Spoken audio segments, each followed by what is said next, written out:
से बताइए।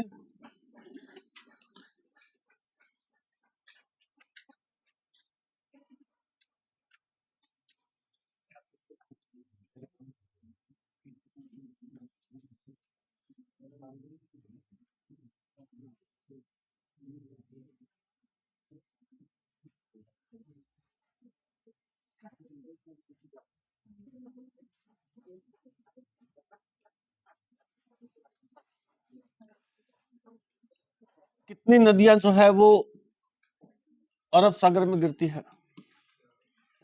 ए, B, C, D. Options A में एक है, ऑप्शंस बी में दो है, ऑप्शन सी में तीन है, ऑप्शन डी में सभी है। इसमें से कितनी नदियां अरब सागर में गिरती है?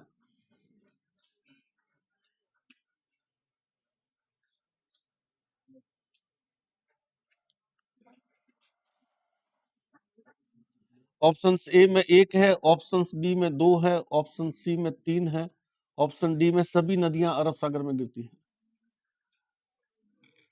क्या आंसर आएगा इसका?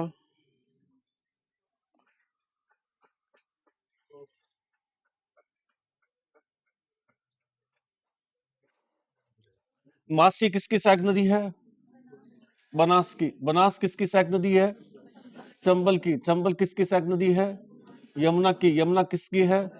गंगा कहां जाती है? बंगाल खाड़ी में। ये तो नहीं है, एक तो नहीं है। सागी किसकी सहायक नदी है?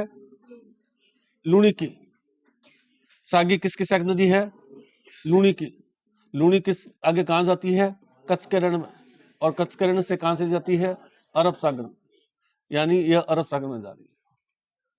सही किसकी सहायक नदी है? माही की। सही नदी। मानसी, वाकल और सही साबरमती की सहायक नदी है।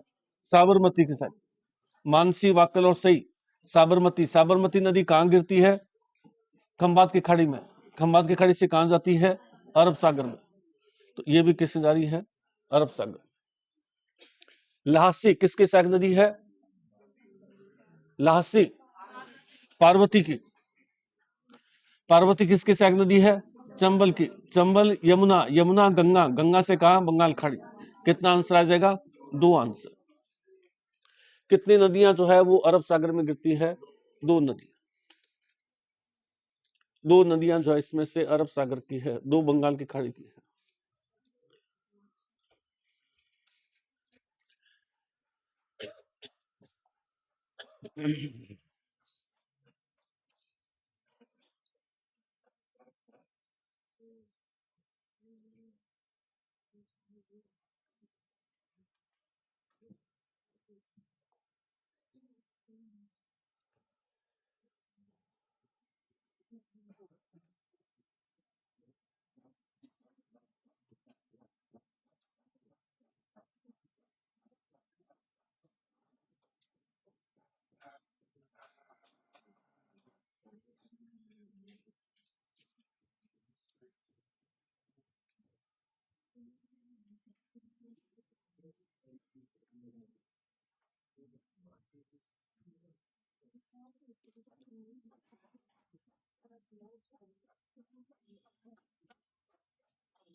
कौन सा युग्म असंगत है?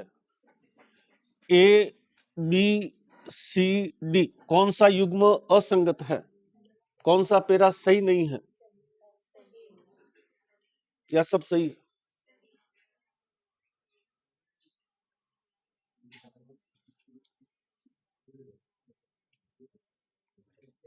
कौन सा पेरा असंगत है?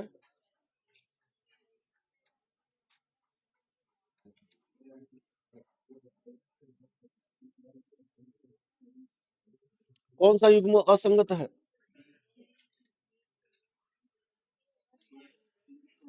माही। माही की सहायक नदियां कौन कौन सी है? सोम, जाखम, एराव अनास जो है अनास चाप, इसमें कहीं पर भी बैंथली नाम नहीं है, ये असंगत है। एक तो मेज और मांगली सही है, कल अपन ने पढ़ा है, मेज मांगली सहायक नदी है मेज की, भीमतल जलप्रपात बनाती है। मेज मांगली तो बहुत फेमस नदियों का पेड़ है। बनास और खारी सही है गलत है? खारी है, सही है। बनास की सहायक नदी खारी पर जो है ब्यावर में नारायण सागर प्रोजेक्ट पढ़ा है अपन ने। बिजराल की पहाड़ियां राजसमंद से निकलती है, बनास की सहायक नदी है खारी, ये भी सही है। बेडस और गंभीरी, बेडस में मिलती है गंभीरी, और दोनों के स्थान पर कौन सा किला बना हुआ है? चित्तौड़ किला, तो ये भी लगभग सही है। यही सही नहीं है। कौन सा युग्म असंगत है? ए असंगत हो गया। कौन सा युग्म असंगत है? तो ए।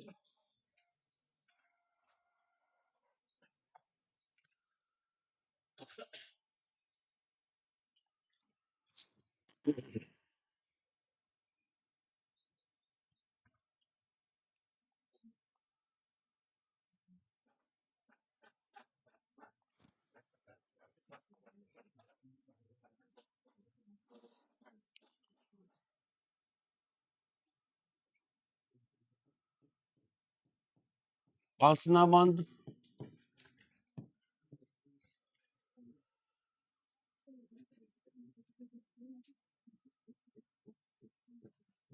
बिसलपुर बांध,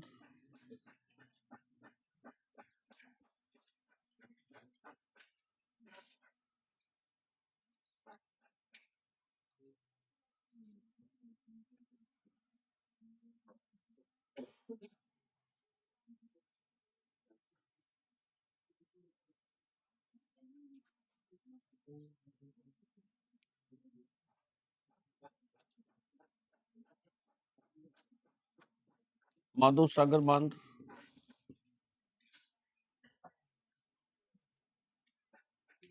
बांकली बांध,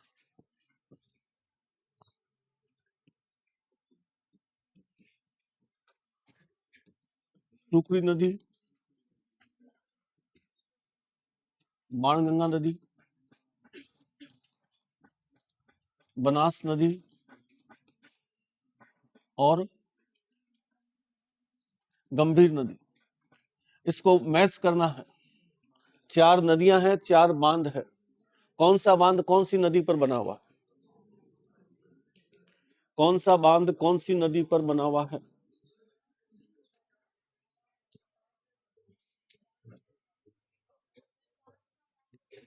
पांसना बांध गंभीर पर। पांच, बात तो इनकी सही है। सब कमरे में बैठ के नकल थोड़ी करेंगे सारे बैठ करके, एक वो कर रहा है एक वो कर रहा है, ऐसे तो नकल होगी नहीं। वो तो इंडिविजुअल करना पड़ेगा। वहां तो इधर से इधर आप गर्दन फोड़ोगे तब एग्जामिनर जो है वो रोक देगा, भाई कैसे मुंह कैसे फोड़ रखा है। चलो आप बताओ फिर। पांसना बांध गंभीर पर, बिसलपुर बांध बनास पर, माधो सागर बाणगंगा, और बांकली बांध सुकड़ी नदी, बांकली बांध सुकड़ी नदी पर।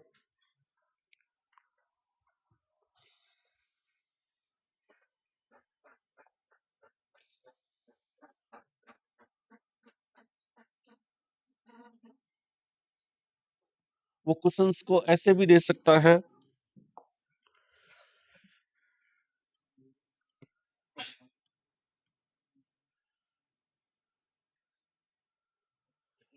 इनमें से किस जिले में बनास नदी नहीं बहती है? बनास राजस्थान की भौगोलिक सीमा में बहने वाली सबसे लंबी नदी है। अपने इसके जिले पड़े कौन कौन से जिले में, अब मैं 4 जिलों का नाम बता रहा हूं, उसमें से वो जिला छांटना है जिसमें बनास नहीं बहती।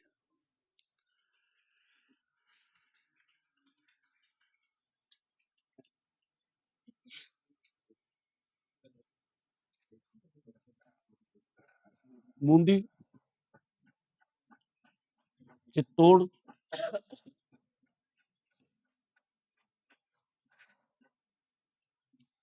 अजमेर, टोंक। पुराने स्टूडेंट तो सारे पक्के हुए हैं, नए स्टूडेंट कोई बोल नहीं रहा है। कौन क्या आंसर आएगा भाई इसका? बूंदी। बूंदी चित्तौड़ में बैरी है, अजमेर में बैरी है, टॉम।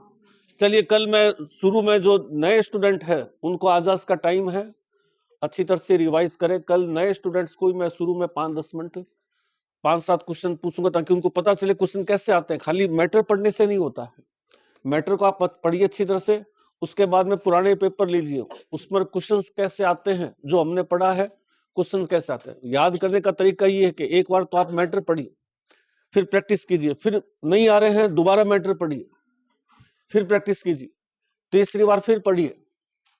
फिर मैंने आपको पहले ही बता रखा है कि अपन यहाँ 40-45 मिनट 50 मिनट डिस्कस करते हैं, एक चीज में हमारा दिमाग चलता है, उस समय एक ही टॉपिक पर हमारा ध्यान होता है। घर जाने के बाद में कम से कम 2 घंटे 3-4 बार आप उस जो पढ़ा है 1 घंटे उसको रिवाइज कीजिए, बार बार रिपीटेशन करोगे, मैटर दिमाग में बैठ जाएगा। फिर बाद में प्रैक्टिस कीजिए तो आपको जोर आएगा दिमाग पर कि ये कहाँ कैसे आ गया। बार बार आप पन्ने फोड़ोगे, कॉपी के आंसर निकालोगे, फिर करोगे, फिर आंसर निकालोगे, फिर करोगे, तो इस तरह से दिमाग में बैठ जाएगा। 24 आवर दिमाग के अंदर अपने को मैटर ही घूमना चाहिए। जिसको खाते हुए सोते समय मैटर याद आता रहता है, इसका मतलब उसकी गाड़ी ट्रैक पर है। और जो सिर्फ यही पढ़ रहा है, घर जाके 10 मिनट देख लिया, इससे कुछ नहीं होने वाला। चलिए मैं कल फिर पूछूंगा। अपन आज नेक्स्ट टॉपिक स्टार्ट करते हैं, क्योंकि नदियां, बांध, सिंचाई ये सबसे महत्वपूर्ण टॉपिक है, नहरें भी है इसके अंदर।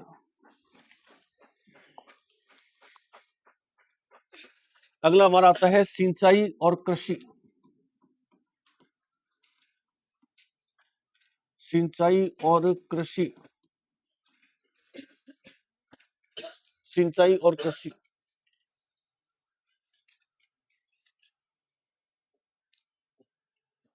इसमें हमें जो है राजस्थान में सिंचाई के प्रमुख साधन क्या है वो लेने हैं, किस किस तरीकों से राजस्थान में सिंचाई होती है। दूसरा, सिंचाई को बढ़ावा देने के लिए संस्थाएं कौन कौन सी है, योजनाएं कौन कौन सी है। और चौथा,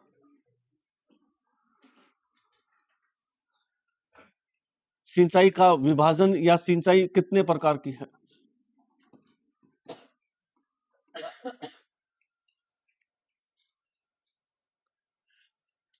पहले हम साधन को देखें, सिंचाई के कौन कौन से साधन हैं। तो ये हमारे सामने जो है वो अरावली पर्वतमाला है।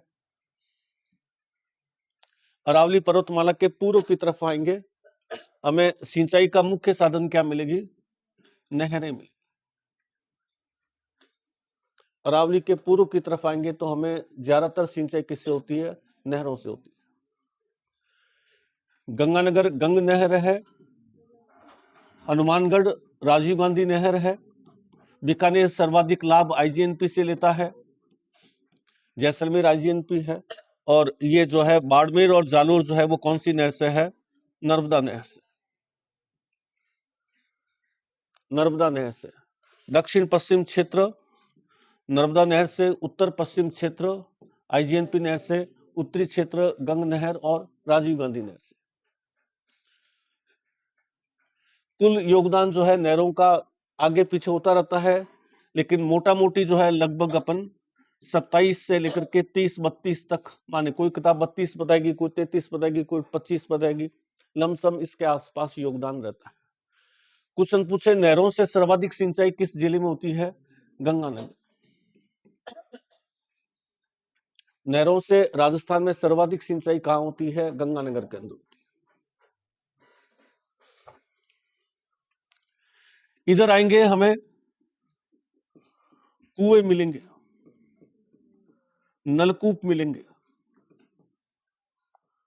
कुएं व नलकूप ये इधर की तरफ आएंगे।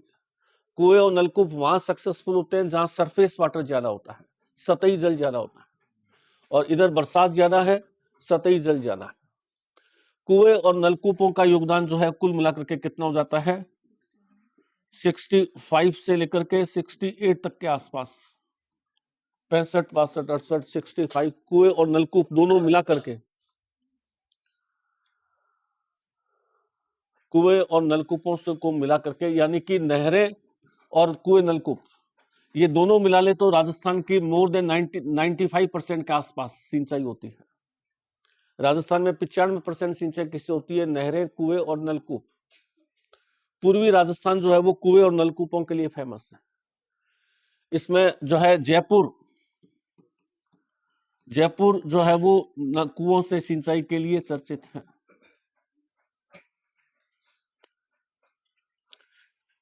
भीलवाड़ा, राजसमंद नंबर 2। भीलवाड़ा राजस्थान में किसके सिंचाई के लिए फेमस है? तालाबों से सिंचाई। तालाबों से सिंचाई का योगदान 1% से भी कम है। सलूम्बर कौन सी नहर है यहाँ पर? कौन सी झील है यहाँ पर? जयसमंद झील। अपन ने पढ़ा सिंचाई की मुख्य काम की झील। बांसवाड़ा के अंदर जो है झरनों से सिंचाई होती है। कोटा में चंबल नदी बहती है, चंबल नदी का पानी भी सिंचाई करते हैं। तो मुख्य रूप से तो हमारे सिंचाई के साधन जो है वो नहरें, कुएं और नलकूप है। नहरों से सर्वाधिक सिंचाई जो है वो गंगानगर के अंदर, कुएं नलकूप जो है वो जयपुर के अंदर, तालाबों से भीलवाड़ा के अंदर, झीलों से सलूम्बर के अंदर, झरनों से झरनों से सिंचाई बांसवाड़ा के अंदर और नदियों से कोटा के अंदर। मोटा मोटी साधन ये है राजस्थान में सिंचाई के।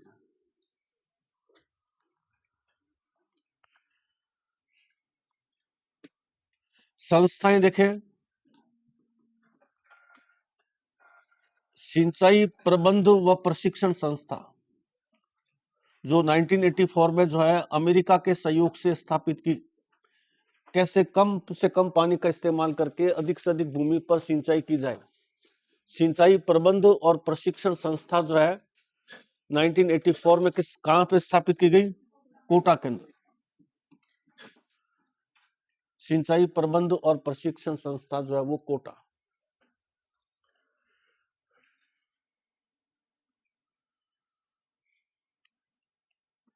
Institute of hydrology and water management,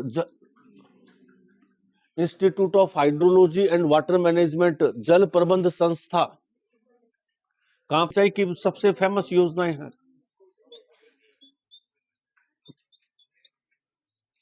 जीवन धारा योजना है, कुसुम योजना है, सिंचाई के लिए मुख्य योजनाएं हैं। जीवन धारा योजना का उद्देश्य क्या है? जीवन धारा योजना बताइए पुराने वाले स्टूडेंट्स। जीवन धारा योजना बहुत फेमस योजना है। जो बीपीएल किसान है, अनुसूचित जाति जनजाति से संबंधित किसान है, बीपीएल किसान है, जो खेत में कुआं नहीं खुदवा सकते हैं, उनको जो है सरकार निःशुल्क, बिना किसी के सहायता, निःशुल्क जो है उनके खेत में कुएं की खुदवाई कराती है। निःशुल्क जो है उनके यहाँ कुआं। कुसुम योजना उन किसानों के लिए है जिनके खेतों में जो है वो सोलर पंप सेट लगे हुए हैं। सौर ऊर्जा से संचालित पंप सेट होते हैं ना खेत के अंदर, पंप सेट, सौर ऊर्जा से संचालित पंप सेट लगे हुए हैं। इसके लिए सरकार उनको 60% अनुदान देती है। 60% अनुदान दिया जाता है सरकार की तरफ से। सब्सिडी जितना खर्चा आता है उसके 60% सब्सिडी जो है वो सरकार देती है। खेत में जो है सोलर पर आधारित पंप सेट जो है वो सिंचाई के लिए लगवाता है। कुसुम योजना और जीवन धारा योजना, ये दो फेमस सिंचाई की योजनाएं हैं। और सिंचाई के 3 साधन मानते हैं अपन, मतलब 3 श्रेणियां मानते हैं। एक लघु सिंचाई, मध्यम सिंचाई और तीसरा वृहत सिंचाई। लघु सिंचाई योजनाओं में जो है कहां से कहां तक कितना हेक्टेयर भूमि सिंचित होती है? 0 से 2000, 0 से 2000 हेक्टेयर भूमि तक की सिंचाई किस में आती है? लघु सिंचाई। कोई योजना ऐसी है जिससे 0 से 2000 हेक्टेयर तक की भूमि पर सिंचाई सुविधा उपलब्ध होगी तो उस योजना को हम क्या कहेंगे? लघु सिंचाई योजना है। और 2000 हेक्टेयर से लेकर के और 10,000 हेक्टेयर भूमि तक सिंचाई सुविधा उपलब्ध होती है तो अपन क्या कहेंगे? मध्यम सिंचाई योजना है। मध्यम। अब जैसे अपने पास में चंबल योजना वगैरह है, माही योजना बहुत बड़ी योजना है जिसमें 10,000 हेक्टेयर से भी ज्यादा भूमि पर सिंचाई होती है तो क्या कहते हैं? वृहद सिंचाई योजना। 3 क्रेन है। क्वेश्चन प्राइस से पूछा जाता है कि राजस्थान में सबसे ज्यादा सिंचाई के लिए किस श्रेणी की योजना है? लघु योजना ज्यादा है या मध्यम ज्यादा है या वृहद ज्यादा है या सबसे ज्यादा प्रॉफिट, सबसे ज्यादा सिंचाई सुविधा किस प्रकार की योजना उपलब्ध कराती है? लघु सिंचाई योजना। छोटे छोटे बांध राजस्थान में खूब सारे हैं जो 10,000 हेक्टेयर से कम भूमि पर सिंचाई सुविधा उपलब्ध कराते हैं। तो राजस्थान में सबसे ज्यादा सिंचाई जो है वो लघु सिंचाई योजनाओं से होती है। वृत्त तो 2-4 ही है, माही प्रोजेक्ट दे दो या चंबल प्रोजेक्ट, उसके अलावा वृत्त है नहीं। कोई राजस्थान में नदियां नहीं है बड़ी, छोटी छोटी बरसाती नदियां बहुत है, तो छोटे छोटे बांध हमने खूब बना रखे हैं। तो राजस्थान में सर्वाधिक लाभ किससे होता है? लघु सिंचाई योजनाओं से होता है, जो 0 से लेकर के 2,000 हेक्टेयर तक के आसपास की सिंचाई की योजना होती है। उसके बाद में देखें तो राजस्थान की जो है वो 30% भूमि, लमसम 30-32% भूमि जो है वो सिंचित भूमि है, सिंचित भूमि है। बाकी 70% भूमि पर क्या की जाती है? सूखी खेती की जाती है। सूखी खेती का मतलब क्या होता है? बरसात से की जाती है। 30% किसानों को या तो नहर से पानी मिल रहा है, ट्यूबवेल से पानी मिल रहा है, कुएं से पानी मिल रहा है। बाकी 70% किसान तो बरसात से ही खेती करते हैं, बरसात से खेती करते हैं।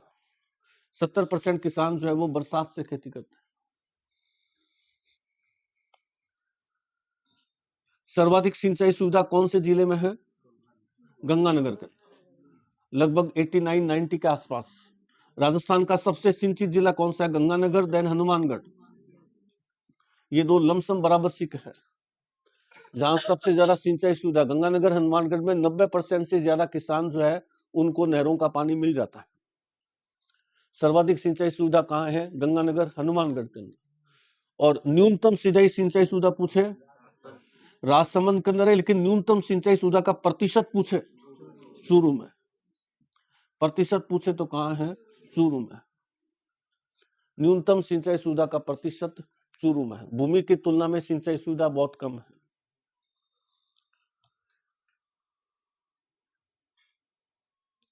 तो ये हमारा मोटा मोटी सिंचाई के बारे में आइडिया हो गया। सिंचाई के बाद में आता है कृषि। थोड़ा सा इसके बारे में भी ले लेते हैं। कृषि,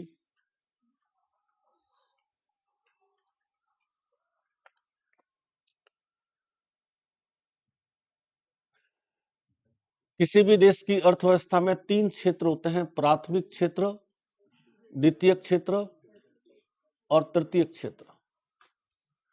कोई भी देश की अर्थव्यवस्था जो होती है वो 3 हिस्सों में बटी होती है, प्राथमिक क्षेत्र में, द्वितीय क्षेत्र में और तृतीय क्षेत्र में। प्राथमिक क्षेत्र में हम वो चीज लेते हैं जो हमें प्रकृति ने प्रदान कर रखी है। प्राथमिक क्षेत्र में हमारे यहाँ 4 चीजें आती है, कृषि है, पशुपालन है, वन है और मछली पालन है। ये सब क्या है? नेचर की देन है। पशु ऊपर वाले की देन है, वन नेचर की देन है, मछलियां नेचर की देन है, कृषि नेचर की देन है। ये 4 प्राथमिक क्षेत्र में आती है। द्वितीय क्षेत्र में जो है उद्योग आते हैं, जो चाहे कृषि पर आधारित उद्योग हो, कृषि पर आधारित उद्योग जैसे सूती वस्त्र उद्योग है, कपास की खेती पर होता है, चीनी उद्योग है जैसे गन्ने की फसल पर होता है, कृषि आधारित उद्योग, पशु आधारित उद्योग जैसे चमड़ा उद्योग, अपना डेयरी इंडस्ट्रीज है, दूध, घी, मक्खन, दही, पनीर सारा का सारा किस पर है? पशु पर है। वन पर जो है लकड़ी का उद्योग है, वनों में बहुत सारे पालन करते हैं, मछली, ये क्या नाम है ना, ये मधुमक्खी पालन और ये जो करते हैं मछली है, उद्योग आ जाते हैं। और तृतीय सेक्टर में जो है वो सेवा आता है। सेवा क्षेत्र जिसमें उत्पादन की कोई सुविधा प्रदान कर रहा है। बैंक है, आपको पैसा रखने की, लोन देने की सुविधा देती है। LIC आपका बीमा करती है। रेलवे, हवाई जहाज, ये आपको आने जाने में हेल्प करते हैं। सेवा क्षेत्र कहलाता है। कोई भी देश अपनी अर्थव्यवस्था के लिए प्राथमिक क्षेत्र पर निर्भर होता है तो वो देश जो है वो विकासशील देश माना जाता है। वह देश विकासशील है जो प्राथमिक क्षेत्र पर निर्भर है, कृषि पर निर्भर है, पशुपालन पर निर्भर है, तो विकासशील। विकसित देश है वो द्वितीय सेक्टर उद्योग, या सेवा क्षेत्र पर निर्भर है, उद्योग या सेवा क्षेत्र पर निर्भर होता है। राजस्थान में आज भी 24 से लेकर के 28% जीडीपी में योगदान किसका है? प्राथमिक क्षेत्र का है, जबकि सबसे ज्यादा योगदान कौन देता है? सेवा क्षेत्र। राजस्थान सरकार की जीडीपी में सबसे ज्यादा योगदान किसका है? सेवा क्षेत्र का। लोग सबसे ज्यादा किसमें है? प्राथमिक क्षेत्र में।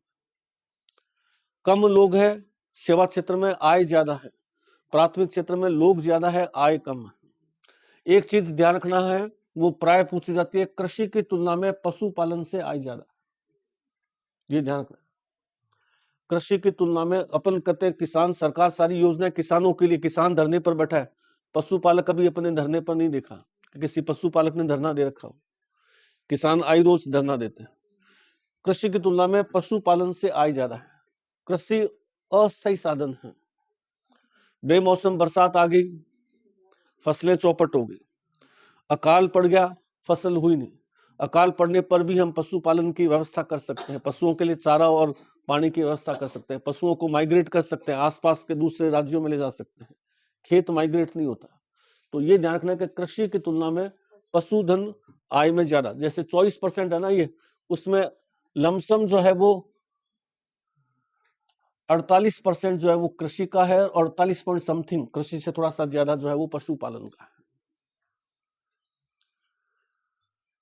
कृषि में सुधार के लिए जो है आईसीएआर की स्थापना करकी है, आईसीएआर दिल्ली के अंदर। इसके अधीन राजस्थान में बहुत सारी कृषि प्रयोगशालाएं हैं।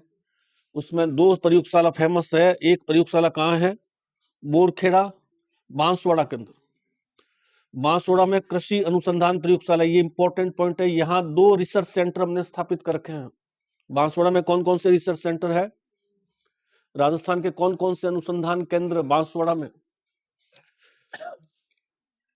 चावल और दूसरा मक्का। मक्का अनुसंधान केंद्र कहां पे है? बांसवाड़ा के अंदर। चावल अनुसंधान केंद्र, मक्का अनुसंधान केंद्र बांसवाड़ा में है। कृषि प्रयोगशाला बांसवाड़ा, जो दिल्ली की प्रयोगशाला के अधीन काम करती है।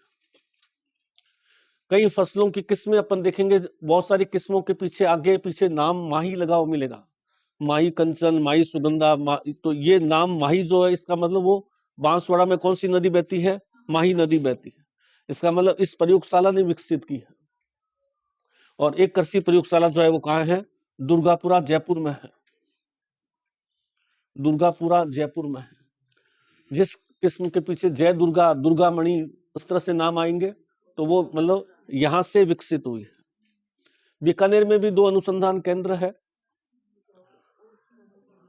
उष्ण नहीं, कृषि की बात करें अपन। कृषि में एक तो खजूर और दूसरा बेर। जैसे चावल और मक्का जो है बांसवाड़ा में है, वैसे खजूर और बेर अनुसंधान केंद्र जो है वो बीकानेर में है। तो 3 क्षेत्र में कृषि प्राथमिक क्षेत्र में आती है, इसलिए हमें कृषि पर निर्भरता जितनी ज्यादा होगी उतना ही हमारा विकास कम होगा। कृषि पर प्रधान देश जो होते हैं वो पिछड़े हुए माने जाते हैं। अपन गर्व से कहते हैं भारत एक कृषि प्रधान देश है। किसी ने आज तक कभी ये नहीं लिखा होगा भारत एक विकसित देश है। क्या लिखते हैं? विकासशील देश है। अमेरिका उद्योग प्रधान देश है, जर्मनी उद्योग प्रधान देश है, जापान उद्योग प्रधान देश है। कौन से देश है? विकसित देश है।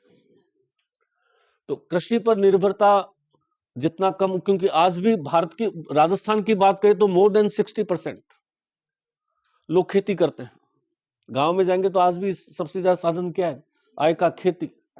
और जीडीपी में योगदान कितना है? 24 से 28%। खेती का मतलब कृषि पालन, कृषि पशुपालन वन सारे आ गए, प्राथमिक क्षेत्र।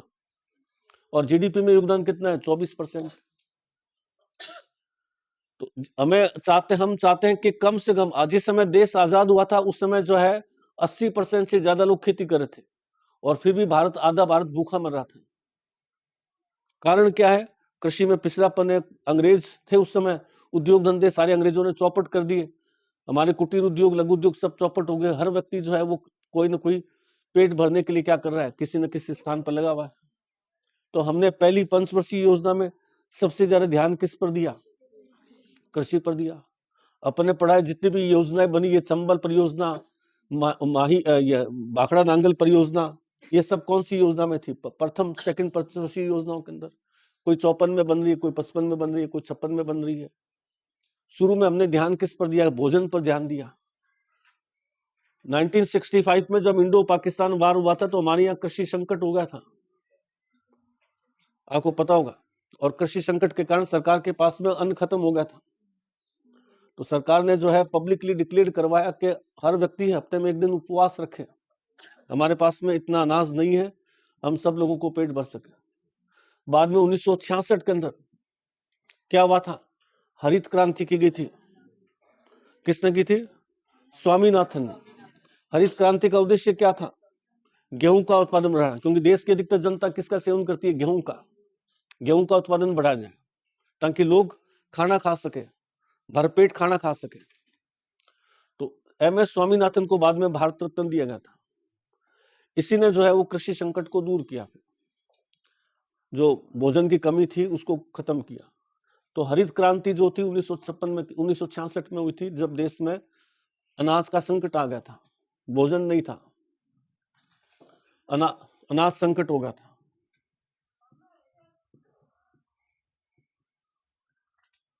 उसके बाद में डॉक्टर वर्गीस कुरियन आए थे, उसने क्या किया था? श्वेत क्रांति चलाई थी।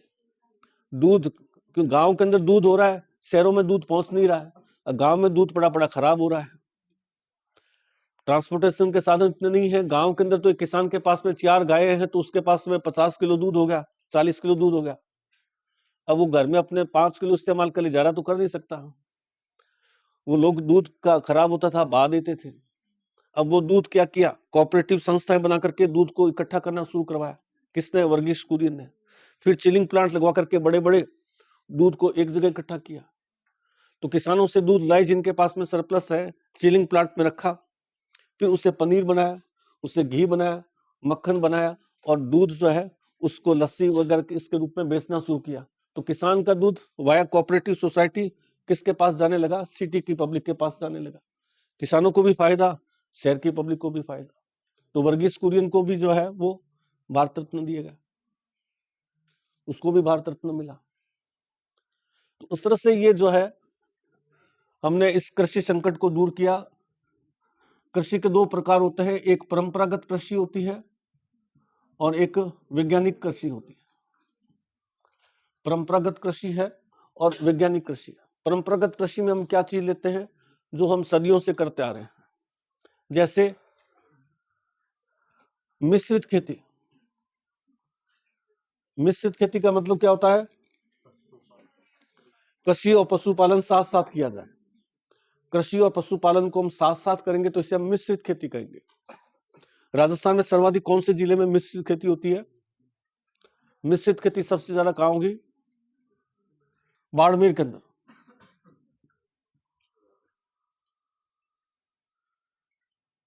सूखी खेती, बरसात से खेती, ये भी सर्वाधिक कहां होती है? बाड़मेर के अंदर। जूमिंग खेती, जूमिंग खेती किसको कहते हैं? वनों को जलाकर की जाने वाली खेती। वनों को जलाकर, आदिवासी बेल्ट में होगी ये। आदिवासी लोग क्या है? वनों को जला करके खेती करते हैं। इस जूमिंग खेती के बहुत सारे नाम हैं। स्थानांतरित खेती करते हैं, आज यहाँ है कल वहां चले गए। इसको दक्षिण भारत में चैना कृषि कहते हैं, पूर्वी भारत में टांगिया कृषि कहते हैं, और राजस्थान में जूमिंग खेती को क्या कहते हैं? वालरा खेती कहते हैं। वालरा कौन करते हैं? ग्रास यानी भील आदिवासी। वालरा, और वालरा के फिर राजस्थान में 2 प्रकार है। कौन कौन से प्रकार है? दजिया। दजिया का मतलब मैदान, द फॉर द ध्यान रखिए। दजिया मतलब मैदान, द से द आपस में मैच कर रहा है। दजिया मतलब मैदान के अंदर, और चीमाता मतलब पहाड़ के अंदर। भील आदिवासी पहाड़ों के अंदर अगर खेती कर रहा है तो उसको चीमाता कहेंगे, और भील आदिवासी मैदान में खेती कर रहा है तो उसको दजिया कहेंगे। राजस्थान में आदिवासियों में भील आदिवासी जो है वो ऐसे थे जो खेती जानते थे, बाकी आदिवासी तो खेती जानते नहीं है। वो तो वनों को काटना या वन्य जीवों का शिकार करना, उनका तो मेन प्रोफेशन ही है, भील खेती करना जानते हैं। इसलिए भीलों को पुराने जमाने में जमींदार जो थे वो खेत में बंधुआ मजदूर बना लेते थे। क्या कहते थे इस परंपरा को? बंधुआ मजदूरी को क्या कहा जाता था? सागड़ी प्रथा। सागड़ी प्रथा। भीलों को जो है खेत में बुलाया, बंधुआ मजदूर बना लिया। जमींदार लोग बंधुआ मजदूर, क्योंकि भील खेती करना जानते थे, सागड़ी प्रथा कहलाती थी। तो ये जो है झूमिंग खेती है, मिश्रित खेती है और सूखी खेती है, ये किस में आती है? परंपरागत खेती में आती है। और आधुनिक कृषि के अंदर अपन ने जो है खेती के स्थान पर क्या करने लगे? कल्चर करने लगे। ये हॉर्टिकल्चर, विटिकल्चर, अंगूर की खेती कर रहा है, हॉर्टिकल्चर बागवानी कर रहे हैं, वर्मी कल्चर केंचुआ पालन करके जैविक खाद बना रहे हैं, ओलेरिकल्चर सब्जियां उगा रहे हैं। ये आधुनिक पद्धति में आ जाती है। और फिर जो है आधुनिक पद्धति में जो है कृषि में क्रांतियां कौन कौन सी हैं? क्रांतियां कौन कौन सी हुई? जो 10-12 क्रांति, 5-7 क्रांतियां हैं। हरित क्रांति है, पीली क्रांति है, नीली क्रांति है, गुलाबी क्रांति है। क्रांतियां जो है उनको ले,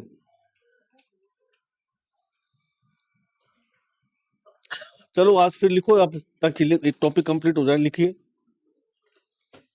पहले सिंचाई के बारे में।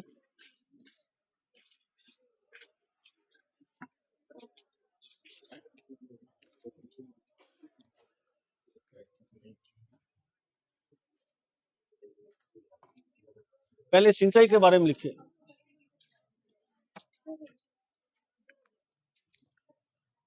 सिंचाई,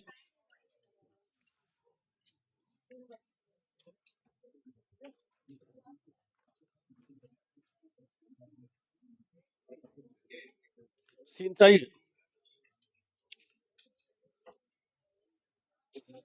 पहला पॉइंट लिखिए सिंचाई। पहला पॉइंट, सिंचाई के प्रमुख साधन। सिंचाई के प्रमुख साधन। सिंचाई के प्रमुख साधन।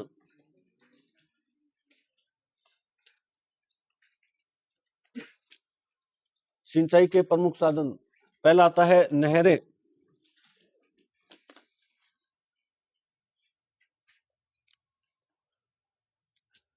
अरावली के पश्चिमी क्षेत्रों में नहरों से सिंचाई होती है। अरावली के पश्चिमी क्षेत्र में नहरों से सिंचाई होती है। पश्चिमी क्षेत्रों में, अरावली के पश्चिमी क्षेत्रों में नहरों से सिंचाई होती है।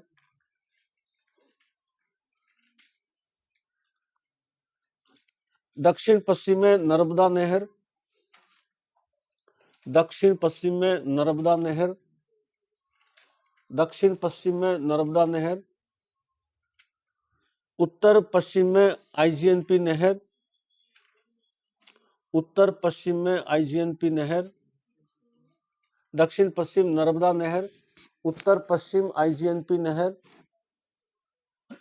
उत्तर में गंग नहर और राजीव गांधी नहर। उत्तर में गंग नहर और राजीव गांधी नहर से खेती होती है या सिंचाई होती है। उत्तर में गंग नहर और राजीव गांधी नहर से सिंचाई होती है, सिंचाई होती है। नहरों का योगदान, नहरों का योगदान 27 से लेकर के 30-32% तक, 27 से 32%। नहरों का योगदान 27 से 32%। नहरों का योगदान 27 से 32%। नहरों से सर्वाधिक सिंचाई गंगानगर, देन हनुमानगढ़। नहरों से सर्वाधिक सिंचाई Ganganagar oblique number second Hanumangarh. Ganganagar, Hanumangarh, Ganganagar, Hanumangarh. दूसरा लिख लीजिए कुएं व नलकूप। कुएं और नलकूप, कुएं और नलकूप। पूर्वी राजस्थान में मुख्यतः कुएं व नलकूपों से सिंचाई होती है। पूर्वी राजस्थान में कुएं व नलकूपों से सिंचाई होती है। पूर्वी राजस्थान में कुएं व नलकूपों से सिंचाई होती है।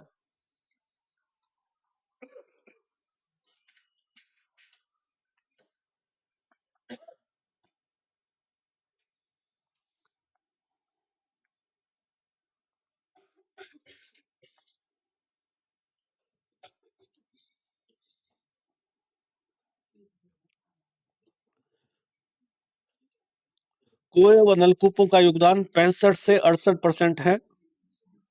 कुएं व नलकूप का योगदान 65 से 68% है। 65 से 68% है।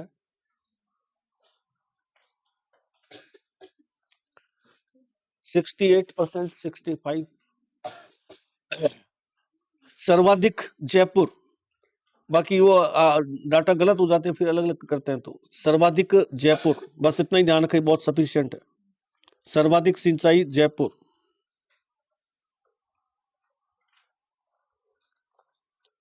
योगदान 65 से 68%।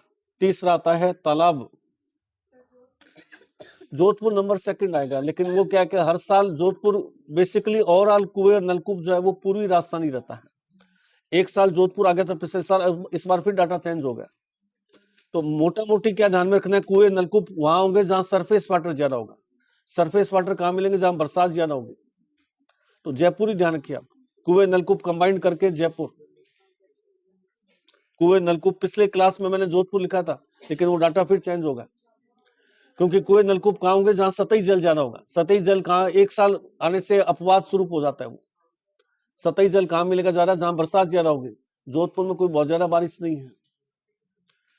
तीसरा आ जाइए तालाब। तालाबों से सिंचाई सर्वाधिक भीलवाड़ा व राजसमंद में होती है। टोंक भी आता है, लेकिन भीलवाड़ा नंबर 1। सर्वाधिक भीलवाड़ा, राजसमंद।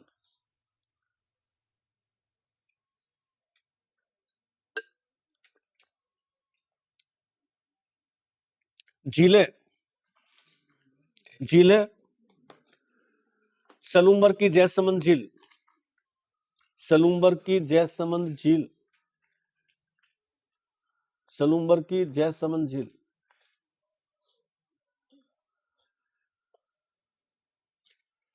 झरने बांसवाड़ा, झरने बांसवाड़ा। नदियां कोटा,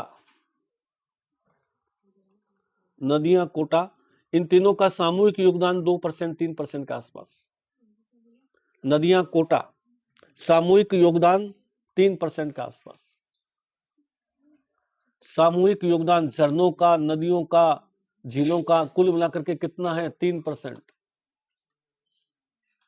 3% के आसपास है सामूहिक योगदान। सामूहिक योगदान जो है वो 3% के आसपास।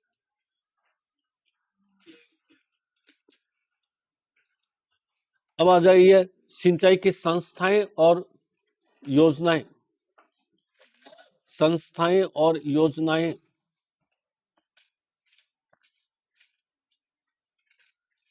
संस्थाएं और योजनाएं। पहला लिखिए, सिंचाई प्रबंध व प्रशिक्षण संस्था। सिंचाई प्रबंध व प्रशिक्षण संस्था। सिंचाई प्रबंध व प्रशिक्षण संस्था। सिंचाई प्रबंध व प्रशिक्षण संस्था कोटा। सिंचाई प्रबंध व प्रशिक्षण संस्था कोटा 1984 में अमेरिका की अंतर्राष्ट्रीय विकास एजेंसी के सहयोग से स्थापित हुई। 1984 में 1984, सिंचाई प्रबंध व प्रशिक्षण संस्था कोटा 1984 में अमेरिका की अंतर्राष्ट्रीय विकास एजेंसी के सहयोग से स्थापित हुई। 1984 में अमेरिका की अंतर्राष्ट्रीय विकास एजेंसी के सहयोग से स्थापित हुई। अंतर्राष्ट्रीय विकास एजेंसी के सहयोग से स्थापित हुई। दूसरी संस्था लिखी, दूसरी institute of hydrology and water management, institute of hydrology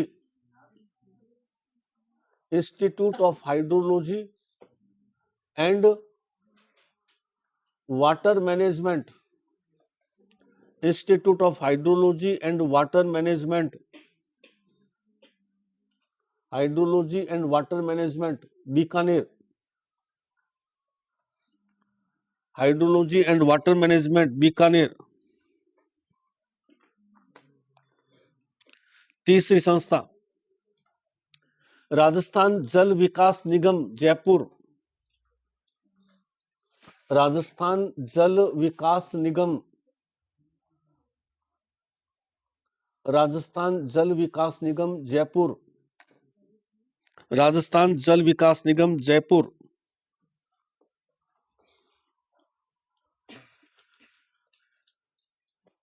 Rajasthan भूजल विकास बोर्ड जोधपुर।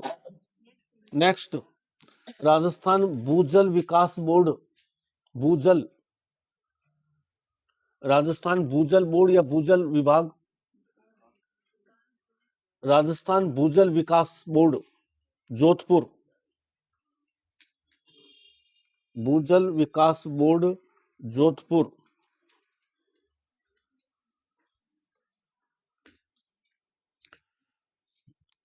योजना में लिखिए पहले जीवन धारा योजना, जीवन धारा योजना,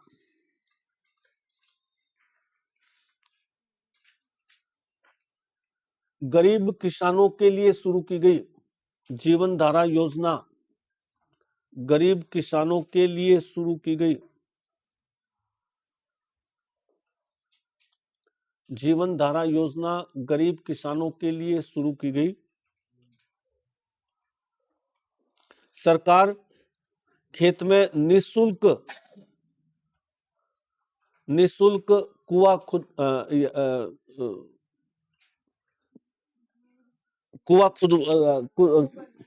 है कुओं का निर्माण, निःशुल्क, किसान से बिना शुल्क लिए कुओं का निर्माण, कुएं का निर्माण करवाती है। निःशुल्क कुएं का निर्माण, उसके खेत में कुआं बन जाएगा, पैसा जब से लगा नहीं, निःशुल्क कुएं का निर्माण करवाती है जीवन धारा योजना। दूसरी योजना कुसुम योजना,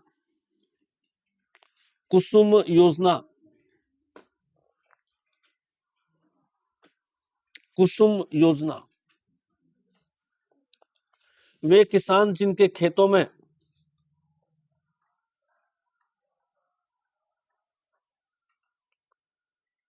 सोलर पंप सेट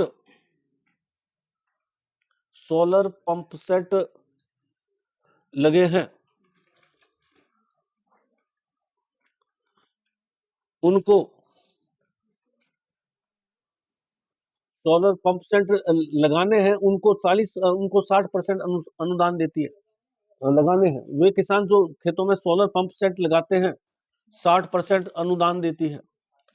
वे किसान जो खेतों में सोलर पंप सेट लगाते हैं उनको 60% अनुदान देती है। सोलर पंप सेट लगाते हैं खेत में 60% अनुदान, 60% अनुदान देती है।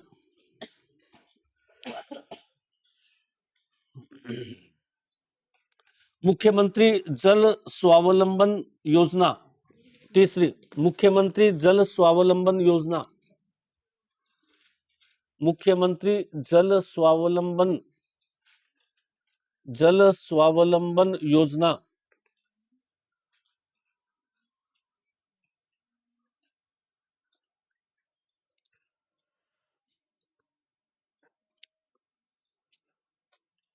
आने वाले 5 सालों में 20,000 गांवों में, आने वाले 5 सालों में 20,000 गांवों में सिंचाई हेतु 20,000 गांवों में सिंचाई हेतु 20,000 गांवों में सिंचाई हेतु 50,000 जल संरचनाओं का निर्माण, 50,000 जल संरचनाएं, 50,000 जल संरचनाओं का निर्माण, जल संरचना यानी तालाब वगैरह जो है, 50,000 जल संरचनाओं का निर्माण। अब पैराग्राफ चेंज करके लिखिए, सिंचाई योजनाएं 3 प्रकार की होती है। सिंचाई योजना की 3 श्रेणियां हैं, ऐसा कर दीजिए, 3 श्रेणियां हैं। सिंचाई योजनाओं की 3 श्रेणियां हैं।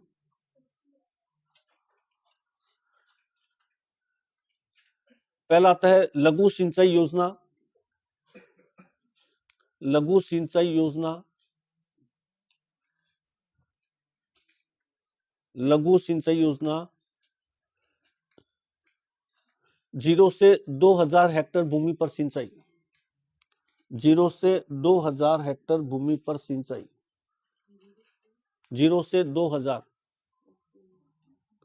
हेक्टेयर भूमि पर सिंचाई, 0 से 2,000 हेक्टेयर भूमि पर सिंचाई। मध्यम सिंचाई योजना, मध्यम सिंचाई योजना 2,000 से 10,000 हेक्टेयर भूमि पर सिंचाई, मध्यम सिंचाई योजना 2,000 से 10,000 हेक्टेयर भूमि पर सिंचाई, 2,000 से 10,000 हेक्टेयर, 2,000 हेक्टेयर से 10,000 हेक्टेयर भूमि पर सिंचाई। वृहत सिंचाई योजनाएं,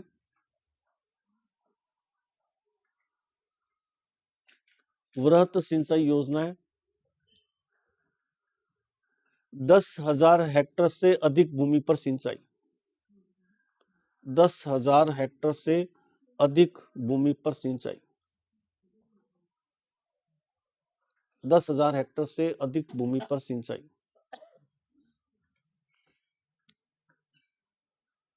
पैराग्राफ चेंज करके लिखिए, राजस्थान में सर्वाधिक सिंचाई लघु सिंचाई योजनाओं से होती है। राजस्थान में सर्वाधिक सिंचाई, राजस्थान में सर्वाधिक सिंचाई लघु सिंचाई योजनाओं से होती है। सर्वाधिक सिंचाई लघु सिंचाई योजनाओं से होती है, लघु सिंचाई योजनाओं से होती है। अब सारांश लिख लीजिए, सारांश, सारांश समरी, समरी सारांश। राजस्थान में केवल 30% भूमि सिंचित है। राजस्थान में केवल 30% भूमि सिंचित है, 30% भूमि सिंचित है। शेष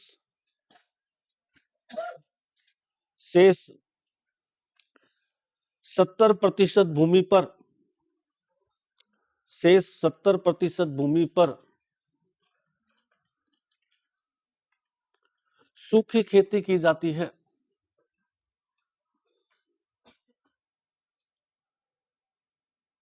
सत्तर % भूमि पर सूखी खेती की जाती है। सर्वाधिक सिंचाई सुविधा, सर्वाधिक सिंचाई सुविधा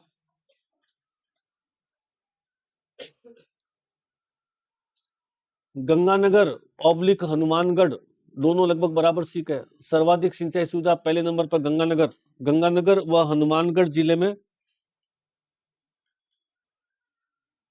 सर्वाधिक सिंचाई सुविधा गंगानगर हनुमानगढ़ जिले में। न्यूनतम सिंचाई सुविधा, न्यूनतम सिंचाई सुविधा राजसमंद जिले में है। न्यूनतम सिंचाई सुविधा राजसमंद जिले में है। परंतु न्यूनतम प्रतिशत सिंचाई का न्यूनतम प्रतिशत, परंतु न्यूनतम प्रतिशत चूरू जिले में है। न्यूनतम प्रतिशत चूरू जिले में है। न्यूनतम प्रतिशत चूरू जिले में है। कृषि, कृषि, हाँ 10 मिनट लिख लीजिए, बैकग्राउंड लिख लीजिए, कृषि का बैकग्राउंड लिख लीजिए। कृषि,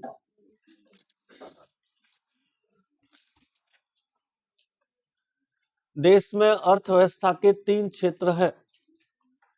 देश में अर्थव्यवस्था के 3 क्षेत्र है। देश में अर्थव्यवस्था के 3 क्षेत्र है।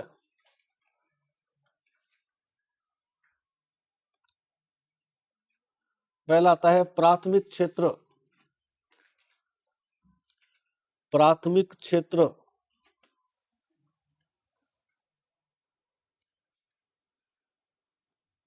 इसमें कृषि, पशुपालन, कृषि, पशुपालन, वन और मछली। कृषि, पशुपालन, वन और मछली शामिल है। कृषि, पशुपालन, वन और मछली। क्या चीज? हाँ, खनिज भी इसमें इंक्लूड कर सकते हैं, खनिज। लेकिन कृषि का आधार पर तो अपन इन 4 को लेंगे, खनिज अलग चीज हो जाती है। फिर खनिज जो है वो अलग चीज हो जाएगी। वैसे खनिज को भी इसमें लेंगे, लेकिन अपन कृषि को टॉपिक ले रहे हैं, तो प्राथमिक क्षेत्र में ये कृषि से संबंधित 4 चीजें होंगी। कृषि, पशुपालन, क्योंकि ये चीजें एक दूसरे से पूरक हैं। कृषि, पशुपालन, वन और मत्स्य पालन। खनिज भी इसी प्राथमिक क्षेत्र में आएगा। द्वितीय क्षेत्र खनिज भी ले लीजिए इसमें, लेकिन कृषि पर, कृषि टॉपिक में ये 4 चीजें आएंगी। कृषि टॉपिक ले रहे हैं अपन, तो कृषि में ये 4 चीजें शामिल हो। द्वितीय क्षेत्र सेवा, उद्योग क्षेत्र, उद्योग, उद्योग। द्वितीय क्षेत्र में उद्योग, चाहे कृषि आधारित उद्योग है, चाहे पशु आधारित उद्योग है। और तृतीय सेक्टर सेवा क्षेत्र। तृतीय क्षेत्र सेवा क्षेत्र।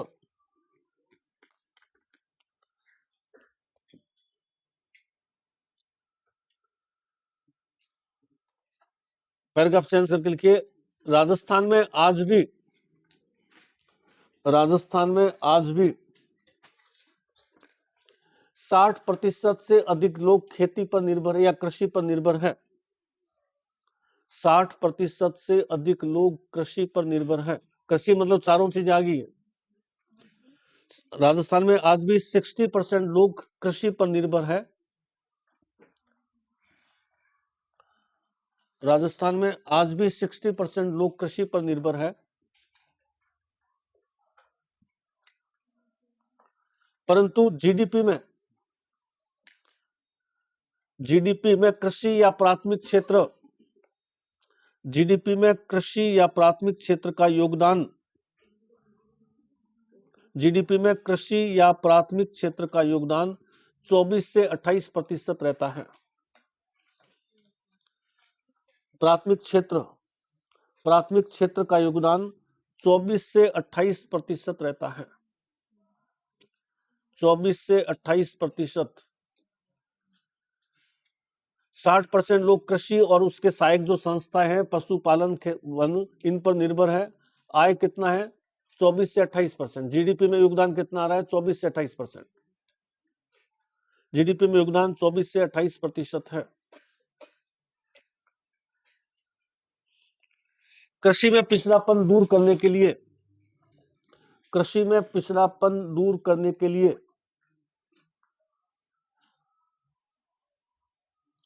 कृषि में पिछड़ापन दूर करने के लिए भारतीय कृषि अनुसंधान संस्था, भारतीय कृषि अनुसंधान संस्था, भारतीय कृषि अनुसंधान संस्था नई दिल्ली में स्थापित है।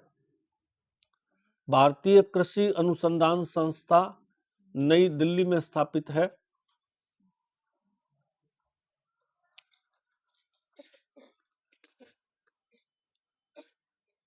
इसके अधीन राजस्थान में 2 कृषि प्रयोगशालाएं हैं।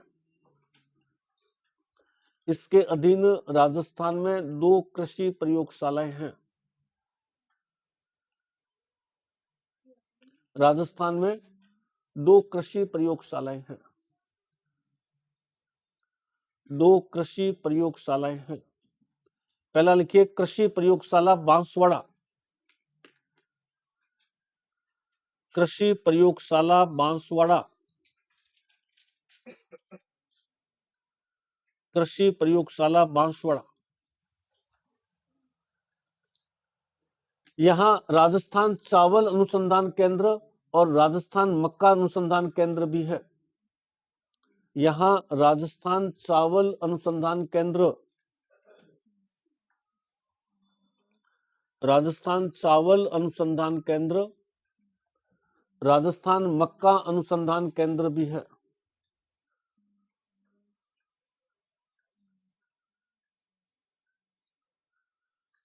दूसरा,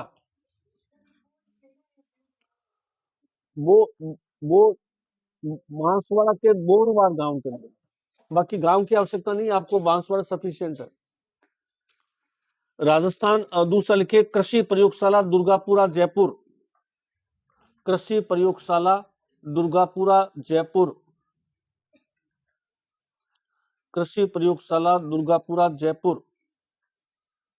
यहां गेहूं अनुसंधान प्रयोगशाला भी है। यहां गेहूं अनुसंधान प्रयोगशाला भी है। गेहूं अनुसंधान प्रयोगशाला भी है।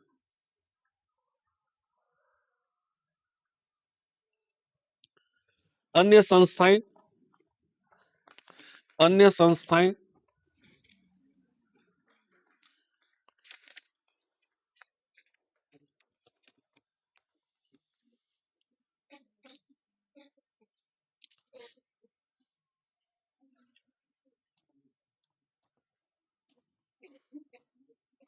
बीज विश्लेषण प्रयोगशाला, बीज विश्लेषण प्रयोगशाला, बीज विश्लेषण प्रयोगशाला सूरतगढ़। बीज विश्लेषण प्रयोगशाला सूरतगढ़। सूरतगढ़।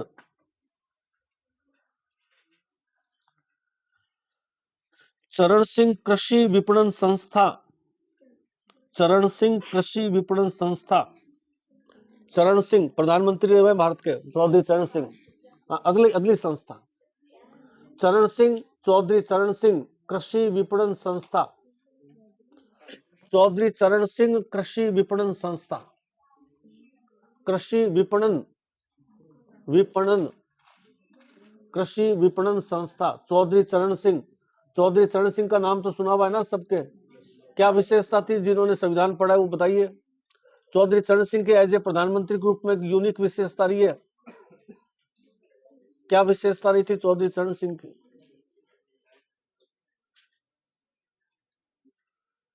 चौधरी चरण सिंह एकमात्र प्रधानमंत्री थे जिन्होंने कभी लोकसभा का सामना नहीं किया। केवल 20 दिन के लिए प्रधानमंत्री रहे थे। मोरारजी देसाई प्रधानमंत्री थे भारत के। इंदिरा गांधी की बुद्धि मतलब इंटेलिजेंसी देखिए, आपको एक सेकंड में बता रहा हूं इंदिरा गांधी की क्या इंटेलिजेंसी थी। चौधरी चरण सिंह जो है, मोरारजी देसाई भारत के प्रधानमंत्री, चौधरी चरण सिंह उप प्रधानमंत्री और इंदिरा गांधी नेता प्रतिपक्ष। चरण सिंह के मन में लालच है कि मैं प्रधानमंत्री बन जाऊं, मैं उप प्रधानमंत्री हूं। इंदिरा गांधी को इस चीज का पता चलता है तो वो अपने दूत के माध्यम से चरण सिंह से संपर्क करती है, तुम्हारे पास कितने लोग हैं? वो कहे मेरे पास 50-60 के आसपास हो जाएंगे। कोई बात नहीं, बाकी मैं, मेरे पास में है, बाकी मैं संभालूंगी, आपको प्रधानमंत्री बना देते हैं। उस समय दल बदल कानून नहीं थे, आपको प्रधानमंत्री बना देते हैं। चौधरी चरण सिंह ने मोरारजी देसाई सरकार से इस्तीफा दिया, उप प्रधानमंत्री के पद पर थे, इस्तीफा दिया। 55 लोग अपने साथ थे, उनको लेकर के आगे इंदिरा गांधी के पास। इंदिरा गांधी ने अपने जो 200 लोग थे उनको सपोर्ट दे दिया और राष्ट्रपति ने चरण सिंह जी को प्रधानमंत्री की शपथ दिला दी। इंदिरा गांधी बाहर से सपोर्ट करी है, चरण सिंह के साथ 55 लोग हैं, 272 चाहिए, 272 हो गए। राष्ट्रपति ने शपथ दिला दी और कह दिया कि आप 30 दिन के अंदर अंदर बहुमत सिद्ध कर देना जिस दिन आपको मूड हो। इंदिरा गांधी ने अपनी चाल चल ली, 10-15 दिन हुए, अपना दूत वापस भेजा, चरण सिंह जी हमें तो आप पसंद नहीं है, हम तो अपना समर्थन वापस ले रहे हैं। चरण सिंह जी हक्के बक्के रह गए। अब लोकसभा में बहुमत साबित करने से पहले ही उन्होंने इस्तीफा दे दिया, क्योंकि उनको पता था कि मैं तो इंदिरा गांधी के बल पर बना था, और वो सरकार गिरा करके और 1980 में इंदिरा गांधी फिर वापस प्रधानमंत्री बन गई। तो ये राजनीतिक चाल में जो है इंदिरा गांधी बहुत श्रूड लेडी थी।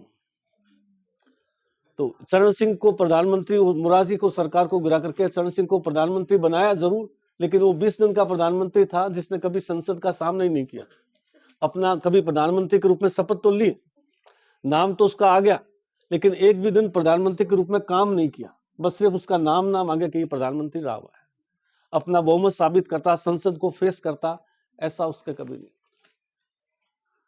तो चौधरी चरण सिंह कृषि विपणन किसको कहते हैं? विपणन क्या अर्थ होता है? विपणन का मार्केटिंग। विपणन का मतलब कृषि के अंदर सबसे बड़ा संकट किस चीज का है? मेरा खेत है, मेरा मान लीजिए किन्नू हो रहा है खेत के अंदर, मेरे खेत में 100 क्विंटल किन्नू हो गया। अब 100 क्विंटल किन्नू का मैं क्या करूंगा? बीकानेर बेचा 2 क्विंटल बिक गया, सूरतगढ़ बेचा 1 क्विंटल बिक गया, जोधपुर। तो अब मेरा खेत में किन्नू तो क्या है, सड़ जाएगा पड़ा पड़ा, वो तो 15 दिन के अंदर। तो ये जो संस्था है ये मार्केटिंग करती है ऑल ओवर इंडिया और ऑल ओवर वर्ल्ड।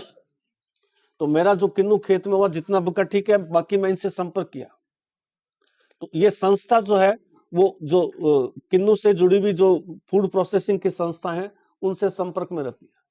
वो आपको किसको कितनी डिमांड है उसकी लिस्ट देगी, या खुद मीडिएशन करके और आपके प्रोडक्ट को बिकवा देगी, ताकि किसान की फसल, किसान का जो प्रोडक्ट है वो खराब नहीं हो। नहीं तो किन्नू तो 10 दिन में खराब हो जाएगा, 20 दिन में खराब हो जाएगा, केले गल जाते हैं और चीजें सारी गल जाती है। तो मार्केटिंग सबसे महत्वपूर्ण होती है एग्रीकल्चर के, क्योंकि खेती तो होती है रिमोट एरियाज के अंदर और डिमांड कहाँ होती है? शहरों के अंदर। तो मार्केटिंग का मतलब विपणन। अब जैसे मार्केटिंग में आजकल क्या है, वो फूड प्रोसेसिंग इंडस्ट्री आ गई, भूरी क्रांति। तो आपको चाहिए, आपको कोई खरीदारी नहीं कर रही है, तो ऐसी कंपनियां जो कि फूड प्रोसेसिंग में जुड़ी हुई है वो आपसे ले लेगी प्रोडक्ट। अब जैसे मान लो किन्नी से शरबत बनता है, डिब्बाबंद शरबत आता है, सेब से एपी बनती है, आम से क्या बना है ना, माजा बनता है। तो जिनके खेत में आम हो गया तो वो आम से क्या होगा, वो आम उसने सारे एक्स्ट्रा बेच दिए, माजा कंपनी ने खरीद लिए और वो आपको सर्दी में भी आम बेच रहा है, नहीं तो आम गर्मी में मिलता। सेब पूरे साल भर मिलती है। इसी तरह से जो फ्रूट्स आते हैं ये सब किन्नू, मौसमी, संतरा, ये सब खरीदते हैं। तो आपका प्रोडक्ट क्या हुआ? खराब नहीं हुआ और उद्योग भी पनप गया और यूज भी आ गया। और अब तो जो दिल्ली में, जयपुर में जो है वो मुहाना के अंदर ऑनलाइन मार्केट बन गया। दुबई के अंदर सब्जी की रेट क्या है? 500 रुपए किलो, 400 रुपए किलो। सऊदी अरब 600 रुपए किलो। वहां पानी की एक बोतल महंगी है, पेट्रोल की एक बोतल सस्ती है। पेट्रोल सस्ता है, वहां पर सब्जियां नहीं उगती क्योंकि पानी नहीं है। सब्जी के लिए क्या चाहिए? पानी चाहिए, पानी है ही नहीं। तो अब मेरे पास में, मेरे जयपुर में खेत है, मेरे खेत में भिंडी हुई इस बार मान लीजिए 100 किलो, 500 किलो भिंडी हो गई, मैंने बो दी। अब भिंडी यहाँ तो अपन कहेंगे 10 रुपए किलो दे रहा है क्या, 20 रुपए किलो दे रहा है क्या, इससे ज्यादा कोई देगा नहीं। तो ऑनलाइन मार्केट है, एक्सपोर्ट करते हैं। तो दुबई के जो ब्रोकर्स है वो खरीदते हैं, महंगी रेटों पर उनसे खरीदते हैं, फिर आगे वो महंगी रेट पर वहां बेचते हैं। तो आपकी भिंडी की क्या डिमांड विदेशों में हो गई। तो अगला लिखिए,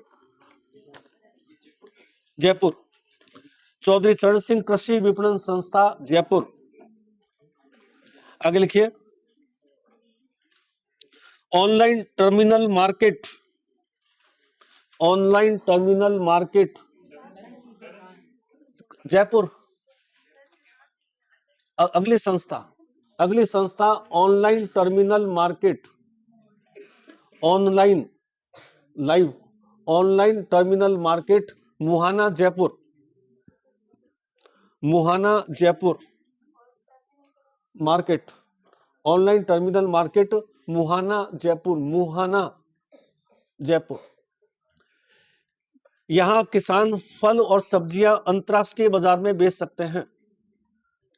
किसान फल और सब्जियों को अंतरराष्ट्रीय बाजार में बेच सकते हैं। फल और सब्जियां अंतर्राष्ट्रीय बाजार में बेच सकते हैं, अंतर्राष्ट्रीय बाजार में बेच सकते हैं।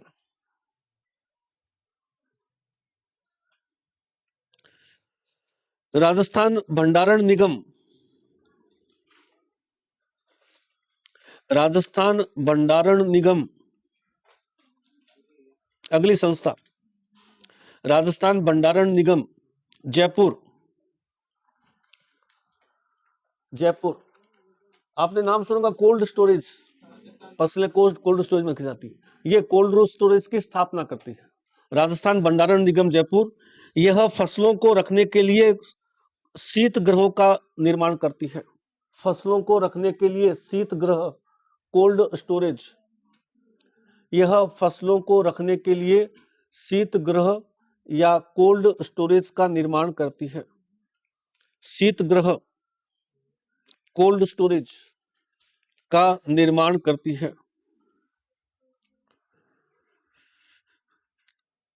राजस्थान कृषि विपणन बोर्ड, राजस्थान कृषि विपणन बोर्ड, राजस्थान कृषि विपणन बोर्ड, कृषि विपणन बोर्ड जयपुर, कृषि विपणन बोर्ड जयपुर।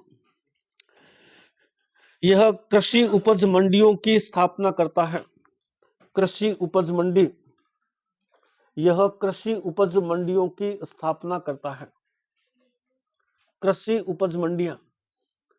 अभी आपने देखा होगा बीकानेर के अंदर यहाँ रोज रोज लठ बसता है, यहाँ पे क्या नाम है ना वो कृषि उपज मंडी, किसान मूंगफली लेके आए हुए हैं पूरे।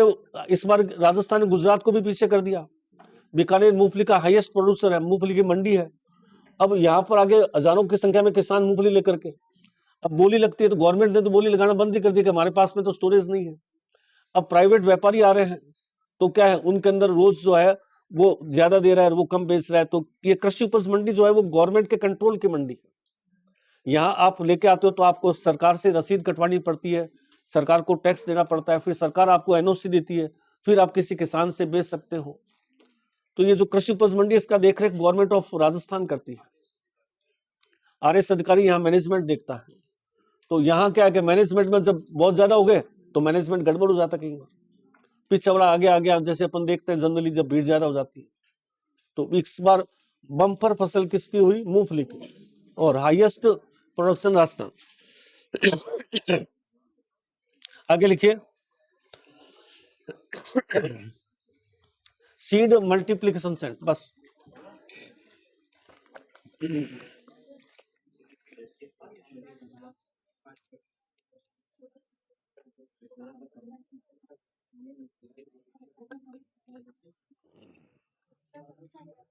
Next,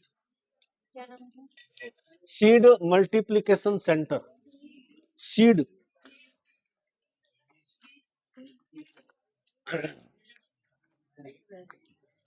seed multiplication, seed multiplication centre Rojdi Bikaner, Rojdi Bikaner कर लेंगे, ये अपनी संस्थाएं होगी, रोजड़ी बीकानेर।